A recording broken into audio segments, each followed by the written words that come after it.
नमस्कार दोस्तों। एक बार फिर मैं कक्षा 7th बुक हमारा राजस्थान चैप्टर नंबर 8 आज़ादी से पूर्व राजस्थान में सामाजिक और शैक्षणिक सुधार के प्रश्न बनाकर आपके सामने लेके आया हूँ। अगर आप राजस्थान में होने वाली किसी भी भर्ती की तैयारी कर रहे हैं तो जो हमारे सिलेबस में NCERT की जो हमारा राजस्थान की बुक लगती है वो आपके लिए महत्वपूर्ण साबित होगी। और अगर आप इन प्रश्नों पर गौर करेंगे तो आने वाले एग्जाम में ये प्रश्न है वो आपके लिए मददगार साबित होंगे। तो आज का हमारा पहला प्रश्न रहेगा, सर्वाधिक बाल विवाह किस दिन होते हैं? सर्वाधिक बाल विवाह है वो होते हैं आखा तीज के दिन। कब होते हैं? आखा तीज के दिन है वो आखा तीज के दिन होते हैं, जिसे हम अक्षय तृतीया के नाम से जानते हैं, और ये आती है बैसाख शुक्ल तृतीया को। आज का हमारा दूसरा प्रश्न रहेगा, राजा राम मोहन राय के प्रयास से लॉर्ड विलियम बेंटिक ने सती प्रथा निषेध कानून है वो कब पारित किया था? प्रश्न को गौर से देखिए और अपने मन में उत्तर है वो आप सोच लीजिए। अगर आपके उत्तर सही होते हैं तो आपकी बहुत ही बेहतरीन तैयारी है। आज का दूसरा प्रश्न है कि राजा राम मोहन राय के प्रयास से लॉर्ड विलियम बेंटिंक ने सती प्रथा को कब निषेध किया था? तो वो किया था 1829 में। कब किया था? 1829 में, याद रखना है, वो किया था 1829 में। आज का हमारा तीसरा प्रश्न रहेगा, राजस्थान की किस रियासत ने सर्वप्रथम सती प्रथा को निषेध कानून बनाया था? यानी राजस्थान की वह कौन सी रियासत थी जिसने सबसे पहले सती प्रथा निषेध कानून बनाया था? तो वो थी जयपुर रियासत। जयपुर, राजस्थान की जयपुर जो रियासत थी उसने सर्वप्रथम सती प्रथा निषेध कानून बनाया था। अगला प्रश्न है, राजस्थान की किस रियासत ने सर्वप्रथम कन्यावध पर प्रतिबंध लगाया था? ये जो हमारी पुराने समय में, ऐसे मानिए, जो कुरीतियाँ थी उन कुरीतियों के बारे में ही ये हमारा चैप्टर है। सती प्रथा है, कन्यावध है। तो चौथा प्रश्न है हमारा, राजस्थान की किस रियासत ने सर्वप्रथम कन्यावध पर प्रतिबंध लगाया था? कन्यावध पर सर्वप्रथम प्रतिबंध लगाया था कोटा रियासत ने। सर्वप्रथम प्रतिबंध किसने लगाया था? कोटा रियासत ने। दोनों ही प्रश्नों के बारे में हमें याद रखना है। सती प्रथा पर सर्वप्रथम सती प्रथा को निषेध कानून बनाया था जयपुर ने, और कन्यावध पर प्रतिबंध लगाया था कोटा रियासत ने। अगला हमारा पांचवा प्रश्न रहेगा, कोटा के बाद कन्यावध को गैर कानूनी घोषित करने वाली रियासतें कौन कौन सी थी?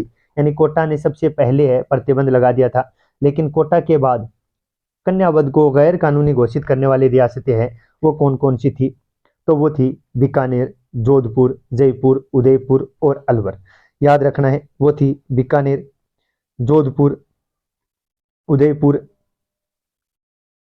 उदयपुर, जयपुर, अलवर।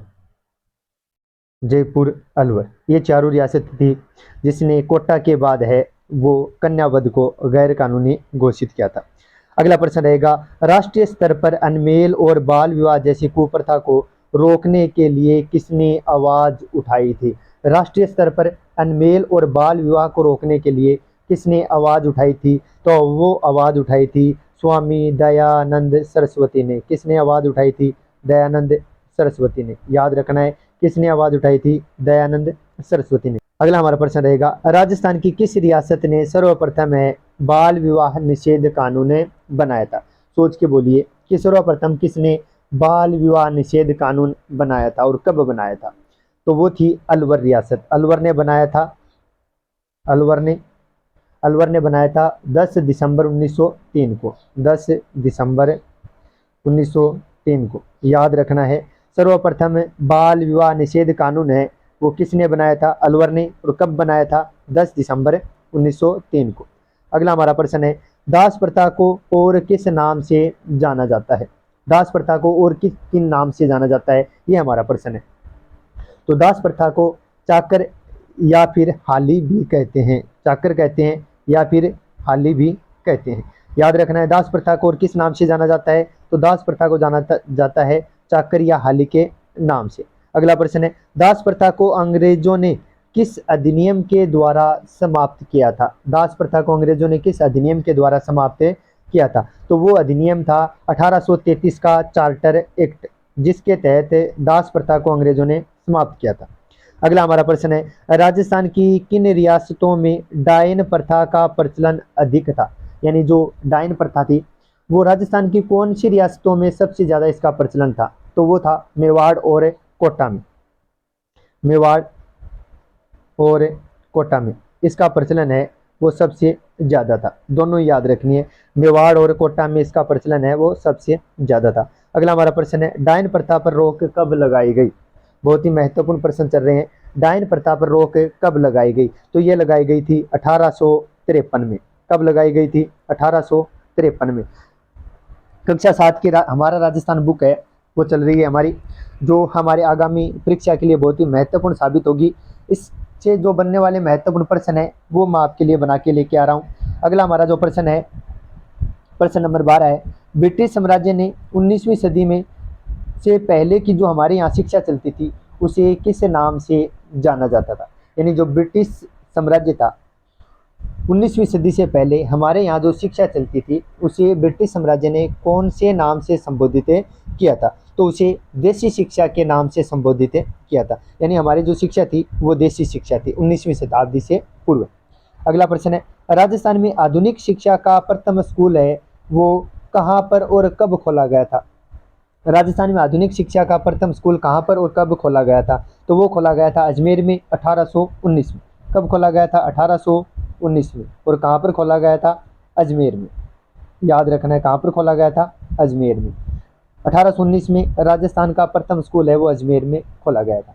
अगला प्रश्न है, अंग्रेजी भाषा को राजकीय भाषा है वो कब बनाया गया? अंग्रेजी भाषा को राजकीय भाषा है वो कब बनाया गया? बहुत ही महत्वपूर्ण प्रश्न है कि कब अंग्रेजी भाषा को हमारे राजस्थान की राज्य भाषा या राजकीय भाषा बना दिया गया था? तो वो बना दिया गया था 1835 में। 1835 में अंग्रेजी भाषा को राजस्थान की राजकीय भाषा बना दिया गया था।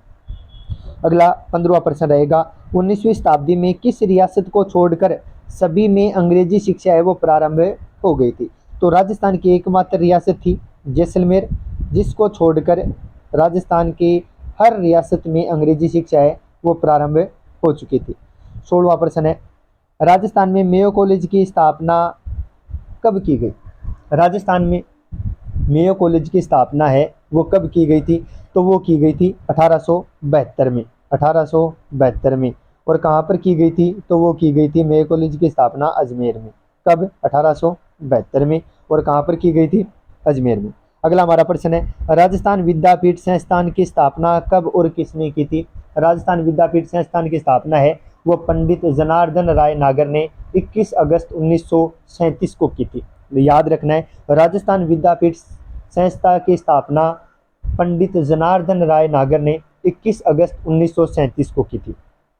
आज का हमारा अगला प्रश्न है, राजस्थान में मिशनरी संस्था कन्या वर्नाकुलर स्कूल कब प्रारंभ किया गया? मिशनरी संस्था कन्या वर्नाकुलर स्कूल है वो 1861 में प्रारंभ किया गया था। बहुत ही महत्वपूर्ण प्रश्न है, कन्या वर्नाकुलर या जो मिशनरी संस्था थी वो कब प्रारंभ की गई थी? 1861 में। अगला हमारा प्रश्न है, राजस्थान सरकार के द्वारा पहला कन्या स्कूल है वो कब खोला गया था? तो वो खोला गया था 1866 में। वो खोला गया था 1866 में। याद रखना है कब खोला गया था? 1866 में। और ये खोला गया था पुष्कर अजमेर में। कहाँ पर खोला गया था? पुष्कर अजमेर में। दोनों ही याद रखना है, राजस्थान सरकार के द्वारा पहला कन्या स्कूल है वो 1866 में पुष्कर अजमेर में खोला गया था। आज का हमारा अगला प्रश्न रहेगा, आदिवासियों के मसीहा और वागड़ के गांधी के नाम से किसे जाना जाता है? तो आदिवासियों के मसीहा और वागड़ का गांधी है वो भोगीलाल पांड्या को कहा जाता है। दोनों ही महत्वपूर्ण नाम है, याद रखना है। आदिवासियों के मसीहा और वागड़ का गांधी है भोगीलाल पांड्या को कहा जाता है। अगला प्रश्न है, भोगीलाल पांड्या का जन्म कब और कहाँ हुआ था? भोगीलाल पांड्या का जन्म 1904 में डूंगरपुर में हुआ था। कब हुआ था? 1904 में। कहाँ पर हुआ था? डूंगरपुर में। याद रखना है, भोगीलाल पांड्या का जन्म 1904 में डूंगरपुर में हुआ था। अगला हमारा प्रश्न है, वागड़ सेवा मंदिर की स्थापना किसने की थी? वागड़ सेवा मंदिर की स्थापना भी भोगीलाल पांड्या ने की थी। वागड़ सेवा मंदिर की स्थापना किसने की थी? भोगीलाल पांड्या ने। अगला हमारा प्रश्न है, प्रश्न नंबर 23, नानाबाई खाट और सेंगाबाई का संबंध किस जिले से है? बहुत ही महत्वपूर्ण प्रश्न है। इनका संबंध है डूंगरपुर जिले से। इन दोनों का संबंध किस जिले से है? डूंगरपुर जिले से। नानाबाई खाट और शेंगाबाई खांट का संबंध किस जिले से है? डूंगरपुर जिले से। अगला हमारा प्रश्न है, 13 वर्षीय भील बालिका कौन थी जो अपने शिक्षक को बचाने के लिए खुद शहीद हो गई थी? उस 13 वर्षीय भील बालिका का नाम बताना है आपको जो अपने शिक्षक को बचाने के लिए खुद शहीद हो गई थी। तो उसका नाम था कालीबाई। उसका नाम क्या था? कालीबाई। अगला हमारा प्रश्न है, महाराजा करणी सिंह का जन्म कब हुआ था? महाराजा करणी सिंह का जन्म कब हुआ था?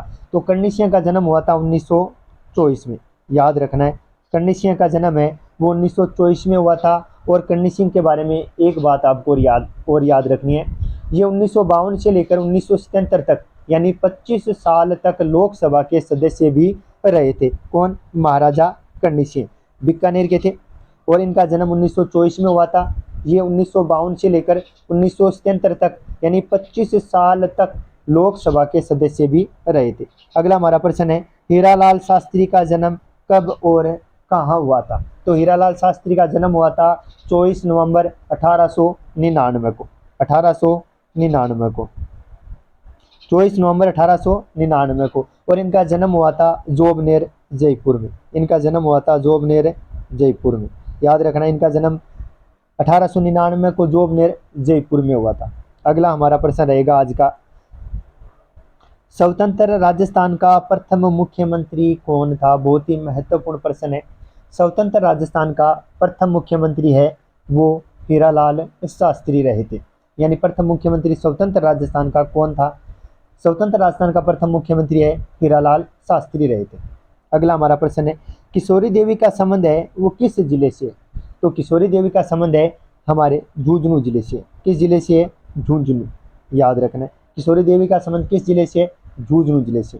अगला हमारा प्रश्न है, किसने जल जंगल और जमीन आंदोलन चलाया था? बहुत ही महत्वपूर्ण प्रश्न है, किसने जल जंगल और जमीन आंदोलन चलाया था? तो ये आंदोलन चलाया था मामा बालेश्वर दयाल ने। बहुत ही महत्वपूर्ण प्रश्न थे। आशा करता हूँ ये जो प्रश्न बना के लेके आ रहा हूँ ये आपको आगामी जो भर्ती होगी उसमें आपके लिए महत्वपूर्ण साबित होंगे। और अगर आप हमारे इस चैनल पे नए हैं ना तो आप हमारे इस चैनल को सब्सक्राइब कर लें ताकि आने वाले जो कक्षा 8 की जो हमारा राजस्थान की बुक है उसके भी प्रश्न बना के आप तक पहुँचाऊँगा। तो के लिए इतना ही, धन्यवाद।